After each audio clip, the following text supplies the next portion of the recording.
जय हिंद। आप सभी को ट्रिकी एकेडमी में आपका स्वागत है। आज हम आपके लिए बहुत ही इम्पोर्टेंट क्वेश्चन लेकर आए हैं जो कि आपके लिए वनडे एग्जाम के लिए बहुत ज़्यादा इम्पोर्टेंट होने वाले।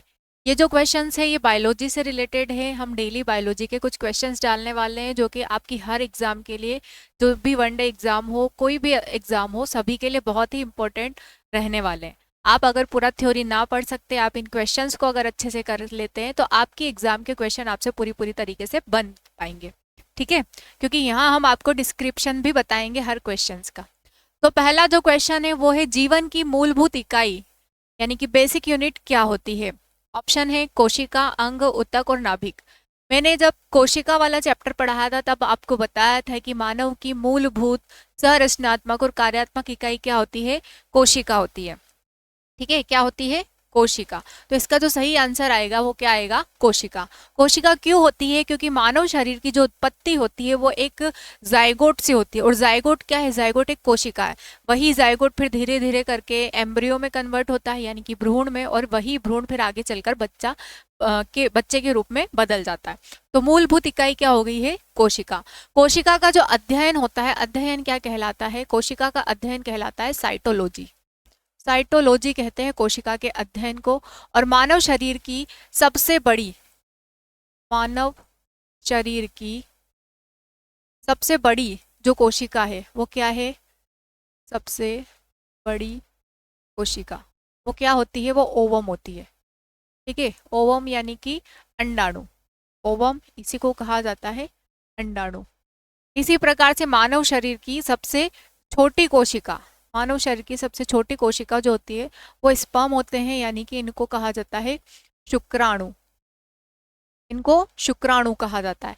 ऐसे ही अगर रक्त की पूछे कि रक्त की सबसे बड़ी कोशिका क्या है, रक्त की सबसे बड़ी कोशिका, रक्त की सबसे बड़ी कोशिका जो होती है वो है WBC।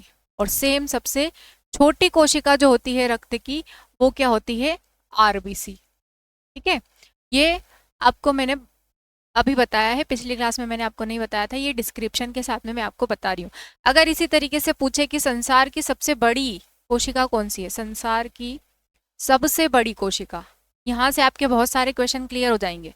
सबसे बड़ी कोशिका, क्योंकि इन्हीं पॉइंट्स में से भी क्वेश्चन आते हैं। वो क्या है, शुतुरमुर्ग का अंडा, शुतुरमुर्ग का अंडा। सेम इसी तरीके से संसार की सबसे छोटी कोशिका, सबसे छोटी कोशिका क्या होती है, वो होती है माइकोप्लाज्मा। माइकोप्लाज्मा ये किसकी है, ये एक जीवाणु की है। माइकोप्लाज्मा गैलीसेप्टिकमा इसका पूरा नाम होता है, और ये किसकी होती है, जीवाणु की होती है। ठीक है, क्लियर है। इतने पॉइंट्स मैंने आपको यहाँ पर बता दिए कोशिका से संबंधित। कोशिका का अध्ययन क्या कहलाता है, साइटोलॉजी। मानव शरीर की सबसे बड़ी कोशिका अंडाणु या ओवम है, सबसे छोटी स्पर्म है। रक्त की सबसे बड़ी कोशिका WBC है, रक्त की सबसे छोटी कोशिका RBC है। संसार की सबसे बड़ी कोशिका शुतुरमुर्ग का अंडा, और संसार की सबसे छोटी कोशिका होता है माइकोप्लाज्मा गैलीसेप्टिकमा जीवाणु। ठीक है, अगर आपसे पूछे कि मानव शरीर की सबसे लंबी कोशिका क्या है, तो सबसे लंबी कोशिका जो होती है वो है तंत्रिका कोशिका। क्या है, तंत्रिका कोशिका, जिसको हम क्या कहते हैं, न्यूरॉन्स भी कहते हैं, न्यूरॉन। ठीक है, तो ये जो पॉइंट्स मैंने आपको लिखवाया इनमें से भी क्वेश्चन पूछे जाते हैं एग्जाम में। जितने भी टाइप की आपकी एग्जाम होगी, one day exam, all competition exam, सब में इस तरीके से क्वेश्चन पूछे जाते हैं। आगे बढ़ते हैं हम। अगला जो क्वेश्चन है, कोशिका के बारे में निम्न में से कौन सा कथन सही नहीं है, सही नहीं है पूछा है। कोशिका के आकार और आमाप विशिष्ट कार्य से संबंधित होते हैं, सही बात है ये तो। जितनी भी कोशिकाएं होती है उन सभी का जो आकार होता है उनके कार्य के आधार पर ही होता है। कुछ कोशिकाओं के बदलते आकार होते हैं, ये भी सही है। बहुत सारी ऐसी कोशिकाएं हैं जिनका शेप चेंज होता है। ठीक है, जैसे कि हमारी RBC है, RBC का जो शेप होता है वो टेबलेट जैसा होता है। टेबलेट यानी कि आपने गोली खाई होगी, उसके जैसा होता है, गोलाकार। WBC इर्रेगुलर शेप में होती है। प्लेटलेट्स भी गोलाकार होती है। तो सबके बदलते आकार होते हैं। प्रत्येक कोशिका में निष्पादन की अपनी क्षमता होती है, मतलब निष्पादन मतलब पुनः निर्माण की अपनी अपनी क्षमता होती है, ये भी सही है। सभी देह ऊतकों में एक ही प्रकार की कोशिका विद्यमान है। देह कोशिका का मतलब है हमारे शरीर का निर्माण जिन कोशिका से हुआ है उन्हीं को देहिक कोशिका या सोमेटिक सेल कहते हैं। तो क्या सभी प्रकार की देहिक कोशिका यानी कि सोमेटिक सेल एक ही जैसी होती है? बिल्कुल नहीं होती है। हमारी जो स्किन सेल है डर्मेटोसाइट वो अलग है, हमारी ब्लड सेल अलग है, आरबीसी डब्ल्यूबीसी प्लेटलेट्स, हमारी लीवर की सेल अलग है, हेपेटिक सेल जिसको कहा जाता है। तो सारे अंगों में जितने भी दैहिक अंग है हमारे सभी में अलग अलग कोशिका है। तो इसका जो सही ऑप्शन रहेगा वो क्या रहेगा, ऑप्शन डी इसका सही आंसर होगा। नेक्स्ट क्वेश्चन हम देखते हैं, निम्नलिखित में से कौन सा कोशिकांग पादप कोशिका में पाया जाता है किंतु जंतु कोशिका में नहीं पाया जाता है? वो कौन सा है, क्लोरोप्लास्ट, एंडोप्लाज्मिक रेटिकुलम, माइटोकॉन्ड्रिया या राइबोसोम? इसका जो सही आंसर आएगा वो क्या आएगा, क्लोरोप्लास्ट। क्लोरोप्लास्ट को कहा जाता है हरित लवक, हरित लवक। ठीक है, क्या मानव शरीर में हरित लवक पाया जाता है? बिल्कुल नहीं पाया जाता। यहाँ यही पूछा है कि जंतु कोशिका में जो नहीं पाया जाता है। अगर हरित लवक हमारे अंदर होता तो हम सब हरे रंग के होते, है ना, हरे रंग के होते, हमारे अंदर फोटोसिंथेसिस रिएक्शन होती, ये सारी चीजें होती। तो हमारे अंदर क्या नहीं पाया जाता है, क्लोरोप्लास्ट नहीं पाया जाता है। बाकी सब कुछ होता है हमारे अंदर, ईआर होता है, एंडोप्लाज्मिक रेटिकुलम होता है जिसको अंतः प्रदव्य जालिका कहते हैं, माइटोकॉन्ड्रिया यानी कि सूत्रकणिकाएं भी होती है, और राइबोसोम भी हमारे शरीर में होता है। ठीक है, क्या नहीं होता है, क्लोरोप्लास्ट हमारी बॉडी में नहीं होता है। नेक्स्ट क्वेश्चन है, कोशिका का जीवित अंश जीव द्रव्य जिसको प्रोटोप्लाज्म भी कहते हैं कहलाता है, यह किससे बना होता है? प्रोटोप्लाज्म यानी कि जीव द्रव्य किसका बना होता है? केवल कोशिका द्रव्य से, केवल केंद्रक द्रव्य से, कोशिका द्रव्य और केंद्रक द्रव्य से, या फिर कोशिका द्रव्य, केंद्रक द्रव्य और अन्य कोशिकांगों से? तो इसका जो सही आंसर आएगा वो क्या आएगा, कोशिका द्रव्य, केंद्रक द्रव्य और अन्य कोशिकांग आएंगे, क्योंकि जीव द्रव्य में ही ये सारी चीजें इंक्लूड होती है, सारी चीजें उसी में मिक्स होती है, इसीलिए किसका बना होता है, कोशिका द्रव्य, केंद्रक द्रव्य और कोशिकांगों का। ठीक है, नेक्स्ट क्वेश्चन की तरफ बढ़ते हैं, 80% से अधिक कोशिका में पाया जाने वाला पदार्थ क्या है? 80% से अधिक हमारे शरीर में क्या पाया जाता है, हमारे शरीर की कोशिका में क्या पाया जाता है? प्रोटीन, चर्बी, खनिज या फिर जल? तो हमारे शरीर में जो 65 से लेकर 80% जो होता है वो क्या होता है, जल होता है। ठीक है, तो इसका सही आंसर क्या आएगा, जल आएगा। प्रोटीन हमारे शरीर में 10 से 20% होता है और प्रतिदिन हमको इतने ही प्रोटीन की आवश्यकता होती है। चर्बी हमारे शरीर में जो होती है मतलब 9.3 किलो कैलोरी एनर्जी के लिए हमको चर्बी चाहिए, तो ये भी कोई ज़्यादा नहीं होती है। खनिज भी हमारे शरीर में कम ही होते हैं, क्योंकि अगर ज़्यादा खनिज हुए तो इससे हमें बीमारियां हो जाएगी, जैसे कि कैल्शियम अगर ज़्यादा हो गया तो पथरी हो जाएगी, पोटेशियम अगर ज़्यादा हो गया तो भी दिक्कत हो जाएगी, मतलब मसल्स प्रॉपर वर्क नहीं कर पाएंगी। तो खनिज हमारे शरीर में ज़्यादा नहीं हो सकते। हमारे शरीर को ज़्यादा क्या चाहिए, जल चाहिए। जल क्यों, हमारे शरीर में भी कुछ जल अवशोषित होता है और हमारे खाने को पचाने में भी क्या जल आवश्यक होता है, इसीलिए जल हमारे लिए ज़्यादा होना चाहिए। नेक्स्ट क्वेश्चन है, निम्नलिखित में से किन कोशिकाओं में नाभिक नहीं होता है? केंद्रक या नाभिक या न्यूक्लियस, किन कोशिकाओं में नहीं होता है? मूल रोम कोशिका, लाल रक्त कोशिका, प्लेटलेट्स या मोनोसाइट? मोनोसाइट जो है डब्ल्यूबीसी का ही एक टाइप होता है, प्लेटलेट एक अलग कोशिका होती है जिसको बिंबाणु भी कहा जाता है, लाल रक्त कोशिका जिसको आरबीसी कहा जाता है, और इसका सही आंसर क्या आएगा, आरबीसी ही आएगा। आरबीसी में केंद्रक और माइटोकॉन्ड्रिया दोनों नहीं होते। ठीक है, आरबीसी जो होती है ना इसमें ना तो केंद्रक होता है और ना ही माइटोकॉन्ड्रिया। माइटोकॉन्ड्रिया यानी कि सूत्रकणिका, माइटोकॉन्ड्रिया नहीं होते, नहीं होते हैं। ठीक है, आरबीसी यानी कि लाल रक्त कोशिका में ना तो केंद्रक होता है ना ही माइटोकॉन्ड्रिया होता है, क्योंकि अगर आरबीसी में केंद्रक या माइटोकॉन्ड्रिया होता तो हो सकता है कि हम सभी लोगों का जो ब्लड ग्रुप है वो सेम होता, एक जैसा ही रक्त होता, तो ऐसा नहीं है। ठीक है, ये आरएच फैक्टर को फिर शो करने में हेल्पफुल नहीं होता।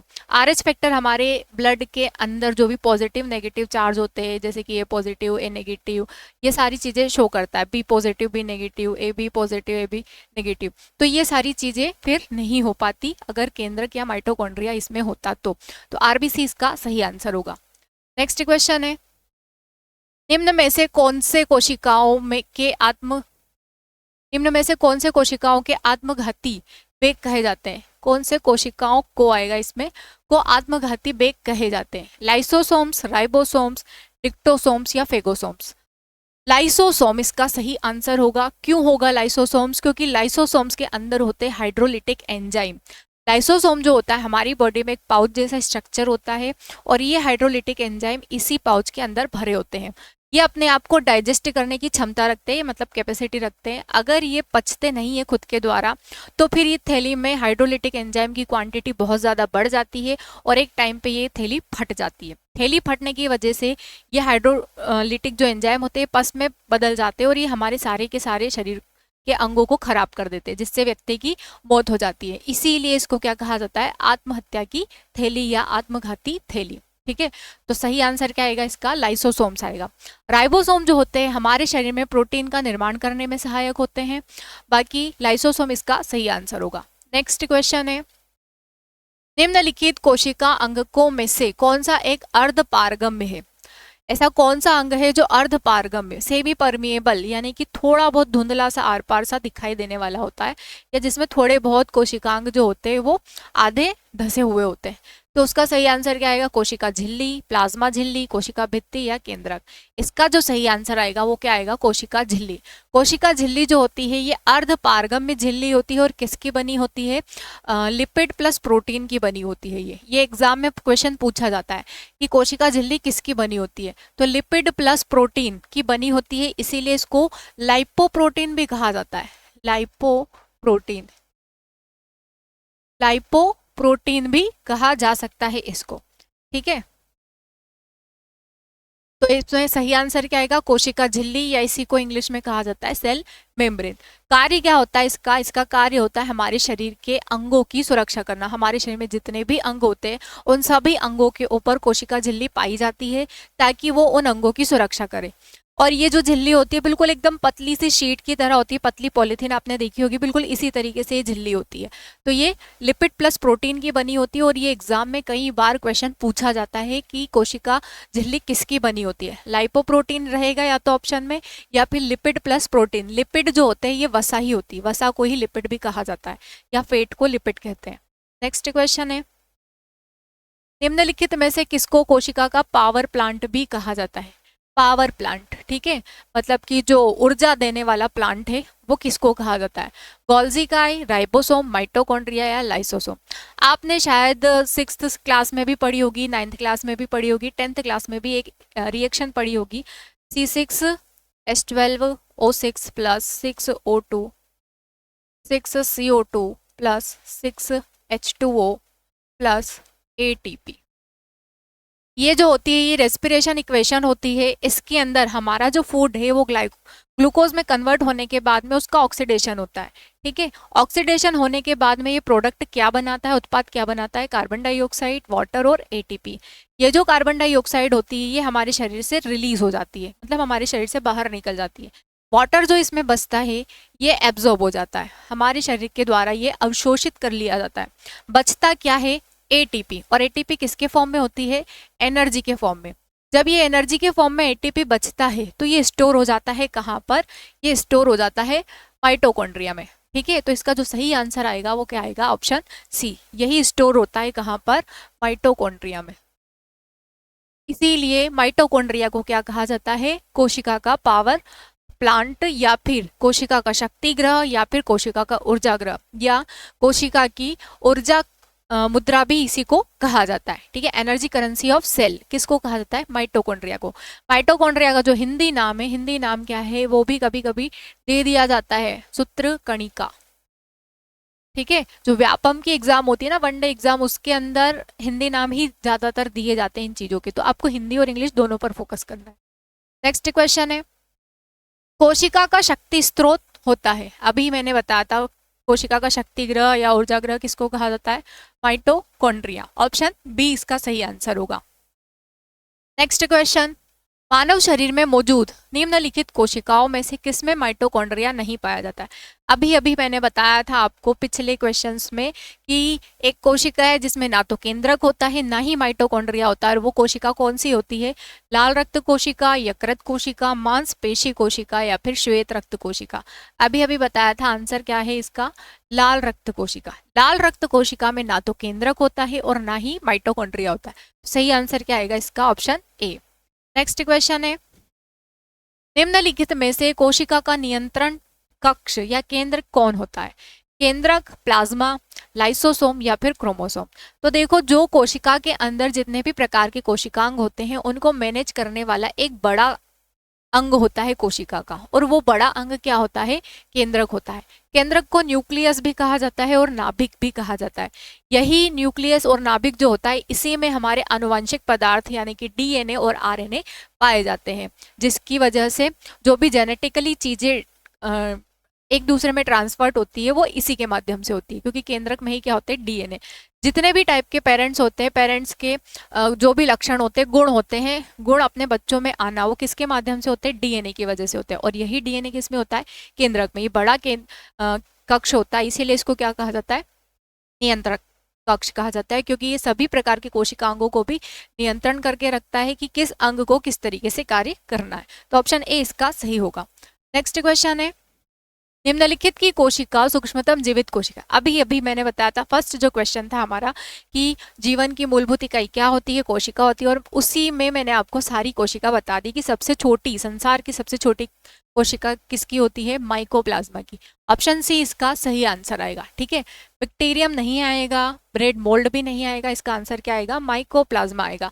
माइकोप्लाज्मा गैलीसेप्टिकमा, गैलीसेप्टिकमा इसकी जो कोशिका है ये सबसे सूक्ष्मतम जीवित कोशिका है, और सबसे पहले इसी को खोजा गया था जीवाणु के रूप में, और यह सबसे पहली जीवित कोशिका के रूप में भी खोजी गई थी। ठीक है, और खोजने वाले कौन थे, इसको खोजने वाले थे एंटोनी वॉन ल्यूवेनहॉक। कभी कभी ये क्वेश्चन भी पूछ लिया जाता है, खोजकर्ता कौन है, एंटोनी वॉन ल्यूवेनहॉक। कब खोजी थी इन्होंने ये कोशिका खोजी थी 1872 में, सॉरी 1672 में। इन्होंने ये कोशिका कब खोजी थी, 1672 में। चलो नेक्स्ट क्वेश्चन की तरफ बढ़ते हैं। डीएनए का संबंध जिस अति मूल प्रोटीन से है उसे क्या कहते हैं, गैर एल्ब्यूमिन, हिस्टोन, गैर हिस्टोन या एल्ब्यूमिन। डीएनए जो होता है उसके अंदर हिस्टोन प्रोटीन होते हैं, तो ऑप्शन बी इसका सही आंसर होगा, हिस्टोन। यही हिस्टोन प्रोटीन की वजह से अगर कोई बैक्टीरिया या वायरस हमारी बॉडी में एंटर कर जाता है तो इसी हिस्टोन प्रोटीन की मदद से वो अपनी मल्टीपल कॉपी बना लेता है हमारे शरीर में। और शरीर में मल्टीपल कॉपी बनाने का उसका कारण क्या होता है, ताकि वो हमारे शरीर के ऊपर हावी हो जाए और हमें बीमार कर दे। ठीक है, मान लो कोई छोटा मोटा बैक्टीरिया एटमॉस्फेयर से हमारी बॉडी में एंटर हो चुका है, हमारे सेल के हिस्टोन प्रोटीन से उसको एनर्जी मिल जाएगी और वो अपनी कॉपी धड़ाधड़ करता रहेगा, मतलब 1 से 4, 4 से 8 इस तरीके से बढ़ता चला जाएगा। तो 2 से 3 दिन में ये पूरी तरीके से हमारे ऊपर हावी हो जाएगा, और इसका असर इतना ज़्यादा होगा कि हमको हो सकता है कि सर्दी खांसी वगैरह हो जाए, बुखार आ जाए, ये सारी चीज़ें इसी वजह से होती है। ठीक है, अगला जो क्वेश्चन है देखते हैं, निम्नलिखित में से किस एक कोशिकीय कोशिकांग समूह में डीएनए होता है। डीएनए किस में होता है ये पूछा है। सूत्रकणिका, केंद्रक और हरितलवक। सूत्रकणिका जिसको माइटोकॉन्ड्रिया भी कहते हैं, मैंने अभी आपको बताया था। गोल्जी बोकाय के और केंद्रक, सूत्रकणिका, जीव द्रव्य कला और केंद्रक, या फिर हरितलवक, केंद्रक और राइबोसोम। तो देखिए डीएनए जो होता है वो सूत्रकणिका, केंद्रक और हरितलवक इन तीनों में पाया जाता है। हरितलवक जो होता है ये मनुष्य में, मतलब जंतु कोशिकाओं में नहीं होता है हरितलवक, ये किसमें होता है, ये केवल पादप कोशिकाओं में होता है। तो इसका सही आंसर क्या आएगा, ऑप्शन ए, क्या, सूत्रकणिका, केंद्रक और हरितलवक। नेक्स्ट क्वेश्चन है, डीएनए की पॉलीन्यूक्लियोटाइड श्रृंखला में क्या समाविष्ट होता है। जो इसकी चेन बनती है डीएनए की, न्यूक्लियोइड चेन बोलते हैं, वो लंबी होती है इसीलिए इसको नाम दे दिया पॉलीन्यूक्लियोइड श्रृंखला। एक नाइट्रोजनी क्षारक, डीऑक्सीराइबोस शर्करा और फॉस्फेट समूह। एक नाइट्रोजनी क्षारक, राइबोसोम शर्करा और फॉस्फेट समूह, डीऑक्सीराइबोस शर्करा, राइबोस शर्करा और फॉस्फेट समूह, केवल एक नाइट्रोजनी क्षारक और फॉस्फेट समूह। तो देखो डीएनए की जो श्रृंखला होती है उसके अंदर पेंटोस शुगर होती है, और वो पेंटोस शुगर किसके अंदर आती है, डीऑक्सीराइबोस शर्करा में, मतलब डीऑक्सी कार्बोहाइड्रेट टाइप का होता है वो। तो इसका जो सही आंसर आएगा वो क्या आएगा, ऑप्शन ए आएगा। इसमें नाइट्रोजनी बेस भी होते हैं जैसे कि एडिनिन, ग्वानिन, थाइमिन, है ना, साइटोसिन, ये सब क्या, ये सब क्षार होते हैं, नाइट्रोजनी क्षारक कहलाते हैं। डीऑक्सीराइबोस शर्करा जो होती है वो पेंटोस शुगर के फॉर्म में होती है, और फॉस्फेट समूह भी इसमें जुड़ा होता है। तो ऑप्शन ए इसका सही होगा। नेक्स्ट क्वेश्चन है, चिकनी अंतःप्रदव्य जालिका के अनुपूरक कार्यों में से एक कार्य है। चिकनी, देखो अंतःप्रदव्य जालिका जो होती है 2 प्रकार की होती है, ठीक है। 2 प्रकार की कौन कौन सी होती है तो मैं बता देती हूँ आपको। एक तो होती है चिकनी, एक होती है चिकनी जो यहाँ पर दे रखी है, और दूसरी होती है खुरदुरी, खुरदुरी, ठीक है। चिकनी जो होती है नाम से पता चल रहा है चिकनी है, और चिकनाहट किस में होती है, प्रोटीन में होते हैं, लिपिड में होते हैं, या विषैले पदार्थों में होते हैं। तो देखो चिकनाहट जो होती है वसा में होती है, मतलब लिपिड्स में होती है। इसका सही आंसर क्या आएगा कि लिपिड का संश्लेषण करती है। और जो खुरदुरी होती है ये किसका संश्लेषण करती है, खुरदुरी प्रोटीन का संश्लेषण करती है, ठीक है। ये किसका संश्लेषण करती है, प्रोटीन का। और चिकनी अंतःप्रदव्य जालिका क्या करती है, हमारी लिपिड्स का संश्लेषण करती है हमारे शरीर में। नेक्स्ट क्वेश्चन है, निम्नलिखित में से क्या डीएनए में मौजूद रहता है किंतु आरएनए में मौजूद नहीं होता है। यहाँ पर नाइट्रोजनी क्षारक के रूप में पूछा गया है कि डीएनए में क्या क्या होते हैं और आरएनए में वो नहीं होते हैं, ठीक है। थाइमीन, एडेनिन, ग्वानिन और साइटोसिन। देखो आरएनए में एडेनिन होता है, ग्वानिन होता है और साइटोसिन होता है, तीनों होते हैं, लेकिन थाइमिन नहीं होता है। तो इसका सही आंसर क्या आएगा, थाइमिन। यहाँ पर एडेनिन के साथ में थाइमिन होता है, किसमें, डीएनए में। लेकिन आरएनए में एडेनिन के साथ में क्या होता है, यूरेसिल होता है। एडेनिन के साथ में क्या होता है, यूरेसिल होता है, ठीक है। लेकिन डीएनए में क्या होता है, एडेनिन के साथ में थाइमिन होता है। तो ऑप्शन ए इसका सही होगा। नेक्स्ट क्वेश्चन, आरएनए का प्राथमिक कार्य क्या है। आरएनए, हमारे शरीर में प्रोटीन का संश्लेषण करना आरएनए का कार्य होता है। तो ऑप्शन बी इसका सही होगा, ठीक है। प्रकाश संश्लेषण की प्रक्रिया जो होती है ये पेड़ पौधों में होती है, लेकिन आरएनए का कार्य क्या होता है, प्रोटीन का संश्लेषण करना। प्रतिकृति जो बनाना होता है वो भी आरएनए का कार्य होता है, लेकिन इसके अंदर और भी कुछ इंक्लूड होता है, तब जाके प्रतिकृति बनती है। मेन क्या होता है, आरएनए का कार्य प्रोटीन का संश्लेषण करना। तो ऑप्शन बी इसका सही आंसर होगा। नेक्स्ट क्वेश्चन है, राइबोसोम्स होते हैं डीएनए, आरएनए, प्रोटीन्स या इनमें से कोई नहीं। तो देखो राइबोसोम जो होते हैं ना ये प्रोटीन्स होते हैं। राइबोसोम की जो खोज की थी, राइबोसोम की खोज किसने की थी, पैलेड ने की थी। किसने की थी, पैलेड नाम के साइंटिस्ट ने की थी। इसीलिए राइबोसोम को क्या कहा जाता है, पैलेड कण भी कहते हैं। राइबोसोम को ही क्या कहा जाता है, पैलेड कण। और ये छोटे छोटे मॉलिक्यूल्स होते हैं, छोटे छोटे कण होते हैं प्रोटीन के, इसीलिए इन्हें प्रोटीन्स भी कहा जाता है। प्रोटीन निर्माण की जो फैक्ट्री होती है वो किसको कहा जाता है, राइबोसोम को। राइबोसोम को क्या कहते हैं, प्रोटीन बनाने की फैक्ट्री, प्रोटीन बनाने की फैक्ट्री किसको कहा जाता है, राइबोसोम को ही कहा जाता है, ठीक है। ये क्वेश्चन भी आता है एग्जाम में। नेक्स्ट क्वेश्चन की तरफ बढ़ते हैं। देखिए इन क्वेश्चंस को बिल्कुल भी आप हल्के में ना लें, ये बहुत ही इंपॉर्टेंट क्वेश्चन है। आपकी एग्जाम में, किसी भी वनडे एग्जाम में, आपकी जितने भी कंपटीशन एग्जाम होती है, अगर आपने इन क्वेश्चनों को पढ़ लिया तो आपके क्वेश्चन सच में 100% बन जाएंगे, आपका पेपर पूरा अच्छे से जाएगा। ये बायोलॉजी से रिलेटेड क्वेश्चंस रहेंगे कुछ दिनों तक, और उसके बाद केमिस्ट्री से रिलेटेड भी क्वेश्चन हम डालते रहेंगे बीच बीच में, तो वो भी आपको पढ़ाया जाएगा। ऐसा नहीं कि पूरा बायो लेकर ही चलेंगे, बायो केमिस्ट्री सारी चीज़ें लेकर चलेंगे ताकि आपका साइंस का पूरा कंप्लीट हो सके। तो आप बिल्कुल भी इनको हल्के में ना लें, और बहुत इंपॉर्टेंट रहने वाली ये आप लोगों की एग्जाम के लिए। चलो आगे बढ़ते हैं। आनुवांशिक यूनिट या इकाई अर्थात जीन होते हैं।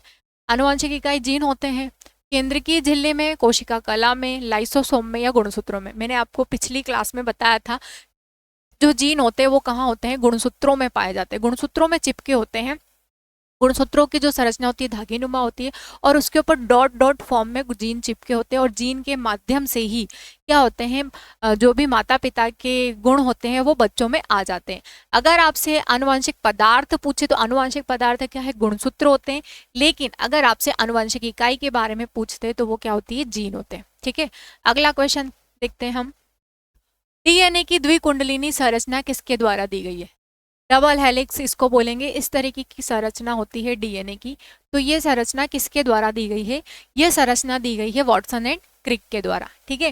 डीएनए की खोज की थी फ्रेडरिक मिस्चर ने, लेकिन संरचना किसके द्वारा दी गई है, वाटसन एंड क्रिक के द्वारा। इसी तरीके से आरएनए की जो संरचना होती है, आरएनए में कैसी होती है, आरएनए में होती है सिंगल हेलिक्स। आरएनए में इस तरीके से होती है। तो ये संरचना भी किसने दी है, वाटसन एंड क्रिक ने ही दी है। नेक्स्ट क्वेश्चन, सबसे पहले डीएनए को अलग किसने किया था, फ्रेडरिक हाफमिस्टर, अल्ब्रेस्ट कोसेल, फोबस लेवेनेन, और वॉटसन एंड क्रिक। सबसे पहले डीएनए को अलग करने का श्रेय किसको जाता है? तो डीएनए सबसे पहले किसने अलग किया था? ये किया था वॉटसन एंड क्रिक ने। वॉटसन एंड क्रिक ने ही ये मॉडल दिया है और इसको अलग करने का श्रेय भी किसको जाता है? वॉटसन एंड क्रिक को ही जाता है। नेक्स्ट क्वेश्चन, डीएनए के 2 स्ट्रेच्ड बंधे होते हैं हाइड्रोजन बॉन्ड से, ठीक है। डबल हेलिक्स क्या? जो बॉन्ड्स बने होते हैं एडेनिन, थाइमिन, साइटोसिन और ग्वानिन के बीच में, वो बंध कौन से होते हैं? वो हाइड्रोजन बॉन्ड्स होते हैं। तो ये इसका सही ऑप्शन क्या आएगा? Answer A. नेक्स्ट, डीएनए के एक तंतुगत स्ट्रैंड में आरएनए में आनुवंशिक सूचना के प्रतिरूपण की प्रक्रिया क्या कहलाती है? स्थानांतरण, अनुलेखन, प्रतिकृतियन या फिर उत्परिवर्तन। तो देखो, डीएनए के एक तंतुगत यानी कि एक स्ट्रैंड में, ये एक स्ट्रैंड है, इस एक स्ट्रैंड में जो प्रतिरूपण होगा आनुवांशिक सूचना का, वो किसके माध्यम से होगा? अनुलेखन के माध्यम से, ठीक है। ऑप्शन बी इसका सही आंसर होगा। नेक्स्ट क्वेश्चन, प्रयोगशाला में सर्वप्रथम डीएनए का संश्लेषण किसके द्वारा किया गया था? वेरी वेरी इंपॉर्टेंट क्वेश्चन है, कई बार एग्जाम में देखने को मिलता है। इसका जो सही आंसर आएगा वो क्या आएगा? खुराना, ठीक है। ऑप्शन बी इसका सही आंसर होगा, खुराना जी ने की थी सबसे पहले। नेक्स्ट क्वेश्चन, डीएनए उंगली छाप का प्रयोग किसकी पहचान के लिए किया जाता है? डीएनए फिंगरप्रिंट से, तो ये किसके लिए किया जाता है? माता पिता के लिए, बलात्कारी के लिए, चोर के लिए, अप्रयुक्त सभी के लिए। तो देखिए, डीएनए फिंगरप्रिंट्स का यूज करके हम इन सारी चीजों का पता लगा सकते हैं। मान लो किसी पेरेंट्स का बच्चा गुम हो गया है, तो डीएनए फिंगरप्रिंट के थ्रू हम उसके बच्चे का पता लगा सकते हैं। कोई क्राइम हुआ है तो बलात्कारी का पता लगा सकते हैं, और अगर कोई ने चोरी चकारी की है तो हम चोर का भी पता लगा सकते हैं। तो ऑप्शन डी इसका सही आंसर होगा। डीएनए फिंगरप्रिंट्स में उसकी भी कई सारी कॉपियां बनाकर रखते हैं जो भी लेब में डॉक्टर्स वगैरह होते हैं, और काफी हेल्पफुल होता है ये इस टाइप के क्राइम्स वगैरह में। नेक्स्ट क्वेश्चन है, जीव कोशिकाओं में आनुवंशिक लक्षणों के नियंत्रण में निम्नलिखित में से कौन सा उत्तरदायी है? जीव कोशिकाओं में आनुवंशिक लक्षणों के नियंत्रण में निम्नलिखित में से कौन सा उत्तरदायी है? तो सबसे ज्यादा उत्तरदायी क्या होता है इसमें? डीएनए, क्योंकि डीएनए के माध्यम से ही तो आनुवंशिक पदार्थों के बारे में पता चलता है। सही आंसर क्या आएगा? Option D, DNA. आनुवंशिक पदार्थों का पता या आनुवंशिक लक्षणों का पता हम डीएनए के माध्यम से ही लगाते हैं, इसीलिए ऑप्शन डी इसका सही आंसर होगा। एंजाइम हमारे भोजन को पाचन करने में सहायक होते हैं, लिख लेना आप ये यहाँ पर, ये किस में होते हैं? पाचन में सहायक होते हैं, पाचन में सहायक होते हैं। हार्मोन जो होते हैं हमारे शरीर की वृद्धि करते हैं, वृद्धि में। और आरएनए क्या होता है? प्रोटीन बनाने में, प्रोटीन बनाने में। डीएनए जो होता है इसका सही आंसर होगा, क्योंकि यह आनुवंशिक लक्षणों को शो करता है। नेक्स्ट क्वेश्चन, पुरुष में पुरुषत्व के लिए कौन सा गुणसूत्री संयोजन उत्तरदायी है? मतलब कि पुरुष में कौन से प्रकार के गुणसूत्र पाए जाते हैं और कौन से प्रकार के गुणसूत्रों के माध्यम से पुरुषत्व की पहचान होती है? XO ये नहीं होगा, XXX ये भी नहीं होगा, XX ये महिलाओं में होता है, फीमेल में होता है, ठीक है। मेल में क्या होता है? XY। तो इसका सही आंसर क्या होगा? ऑप्शन डी, X और Y। नेक्स्ट, मनुष्य में कौन से क्रोमोसोम के मिलने से बालक का जन्म होता है? पुरुष का X व स्त्री का X? नहीं, पुरुष में X होता है पर एक ही होता है, और महिलाओं में X ही होता है। तो इससे जो होता है, इससे क्या होती है? इससे लड़की होती है, बेबी गर्ल होती है, ठीक है। पुरुष का X व स्त्री का Y, स्त्री में तो Y होता ही नहीं है, तो ये तो होगा ही नहीं। पुरुष का Y और स्त्री का X, आप ऑप्शन सी सही आंसर होगा। इसी से क्या होता है? इसी से लड़का होता है, बेबी बॉय होता है। और पुरुष का Y और स्त्री का Y, स्त्री में Y होता ही नहीं, तो ऑप्शन बी और डी तो वैसे ही रॉन्ग हो जाएंगे। ऑप्शन सी इसका सही आंसर होगा। ऑप्शन सी बताएगा कि पुरुष का Y क्रोमोसोम जो होगा और स्त्री का जो X क्रोमोसोम होगा, ये दोनों मिलेंगे तब जाके क्या होगा? लड़का होगा। लेकिन जब XX मिल जाते हैं तो बेबी गर्ल होती है।